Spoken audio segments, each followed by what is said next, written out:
ವರ್ಷದಿಂದ ಯೂಸ್ ಮಾಡಿರಿ ಸರ್? 17 ವರ್ಷದಿಂದ ಸತತವಾಗಿ ಯೂಸ್ ಮಾಡಿದ್ರಿ. ಏನ್ ನೀವು ನಮ್ ಗೊಬ್ಬರ ಹಾಕಿದಾಗ ಏನ್ ಚೇಂಜಸ್ ಅನ್ಸಿದೆ ಸರ್ ನಿಮ್ಗೆ ಲಿಂಬೆ ಗಿಡದಲ್ಲಿ? ಭಾಳ ಚೇಂಜಸ್ ಕಾಯಿನೂ ಜಾಸ್ತಿ ಬಂದದ್ರಿ. ಈ ಗೊಬ್ಬರ ಹಾಕೋದ್ರಿಂದ ರೇಟು ಜಾಸ್ತಿ ಬಂದದ. ರೇಟ್ ಕೂಡ ನಿಮ್ಗೆ ಜಾಸ್ತಿ ಸಿಕ್ಕಿದೆ. ರೇಟ್ ಜಾಸ್ತಿ ಸಿಗಕ್ಕೆ ಕಾರಣ ಏನು? ಇದು ಮಾಲ್ ಕ್ವಾಲಿಟಿ ಬಂದ ಕ್ವಾಲಿಟಿ ಮಾಲ್, ಕಲರ್ ಶೈನಿಂಗ್ ಎಲ್ಲ ಚೆನ್ನಾಗಿ ಬಂದಿದೆ. ಸೈಜ್ ಬರ್ತೈತ್ರಿ, ಸೈಜ್ ಬಂದಿದೆ. ಮಾರ್ಕೆಟ್ ಎಲ್ಲಕ್ಕಿಂತ 100, 200, 300 ಹೆಚ್ಚೇ ಬರ್ತದೆ. ನಿಮ್ಗೆ ರೇಟ್ ಕೂಡ ಬೇರೆದವ್ರಕ್ಕಿಂತ 200, 300 ರೂಪಾಯಿ ಹೆಚ್ಚಿಗೆ ರೇಟ್ ಸಿಕ್ಕಿದೆ. ಯಾವಾಗಲೂ ಬರ್ತಾರೆ ಅಷ್ಟು. ಅಂದ್ರೆ ಕಾಯಿ ಚೆನ್ನಾಗಿ ಪಿಂಡಿ ಬರೋದ್ರಿಂದ ಶೈನಿಂಗ್ ಕೂಡ ಬಂದಿದೆ. ಹೂಕಾಯಿ ನಮ್ದು ಗೊಬ್ಬರ ಹಾಕಿದ್ಮೇಲೆ ಹೂಕಾಯಿ ಯಾವ ರೀತಿ ನಿಮ್ಗೆ ಬೇರೆಯವ್ರದ್ದು ಪ್ಲಾಟ್ ನೋಡಿದಾಗ ನಿಮ್ ಪ್ಲಾಟ್ ನೋಡಿದಾಗ ಏನ್ ಚೇಂಜಸ್ ಅನ್ಸಿದ್ರು ಹೂಕಾಯಿ ಮೇಲೆ? ಹೋದ ವರ್ಷ ಈ ಗೊಬ್ಬರ ಹಾಕ್ಲಾರ್ದವ್ರದ್ದು ನೋಡಿದೆವು, ನಮ್ದು ಹಾಕಿದ್ ನೋಡಿದೆವು. ನಮ್ಮಲ್ಲಿ ಹೊಲ ಎಲ್ಲ ಫುಲ್ ಹೂ ಇತ್ತು, ಹಾಕ್ಲಾರ್ದವ್ರೆ ಹೊಟ್ಟೆ ಹೂ ಬಿದ್ದಿತ್ತು, ಹೂ ಬಿಡ್ಲಿಲ್ಲ. ಬಟ್ ನಾವು ಗೊಬ್ಬರ ಹಾಕಿದವ್ರದ್ದೆಲ್ಲ ಹೂ ಬಿಟ್ಟಿತ್ತು.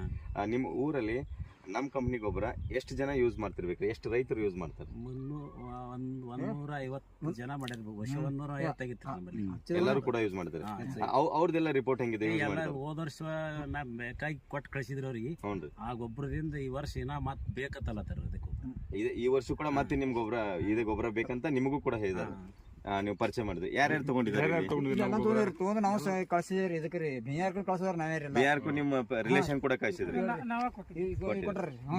ನಿಮ್ ತಮ್ಮ ಹೆಸರು? ಎಲ್ಲರ ಹಾಕಿರ ಸರ್. ನಿಮಗೆಲ್ಲ ಹೆಂಗ ಅನಿಸ್ತೈತ್ರಿ ರಿಪೋರ್ಟ್ ರೀ?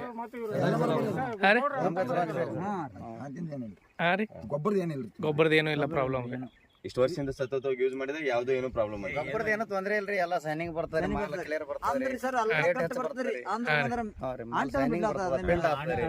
ನೀರ್ ಜಾಸ್ತಿ ಬಿಟ್ಟು ಆಗತಿ ಟೊಂಗಿ ಕಟ್ ಮಾಡ್ತಲ್ಲ, ನೀರ್ ಬಿಟ್ಟು ಬಳಕ ಅದು ಕಂಡು ಬರ್ತದೆ.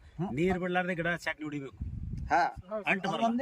ಅದನ್ನ ನಾವು ತಿಳಿಸ್ತೀವಿ, ಬಟ್ ಅದಕ್ಕೂ ಇದಕ್ಕೂ ಸಂಬಂಧ ಇಲ್ಲ. ಈ ಗೊಬ್ಬರ ಏನಪ್ಪಾ ಅಂತಂದ್ರೆ ನೀವು ಹೂಕಾಯಿ ಜಾಸ್ತಿ ಬರಕೋಸ್ಕರ, ನಿಮ್ ಕಾಯಿ ಪಿಂಡ್ ಬರಕೋಸ್ಕರ. ಪಿಂಡ್ ಬಂದ್ರೆ ಮೇಲ್ಗಡೆ ನಮ್ಗ್ ಕಾಯಿ ಮೇಲೆ ಎಣ್ಣೆ ಬರ್ಬೇಕು, ಆ ಟೈಪ್ ಪಿಂಡ್ ಬರ್ಬೇಕು, ಆ ಟೈಪ್ ಶೈನಿಂಗ್ ಬರ್ಬೇಕು.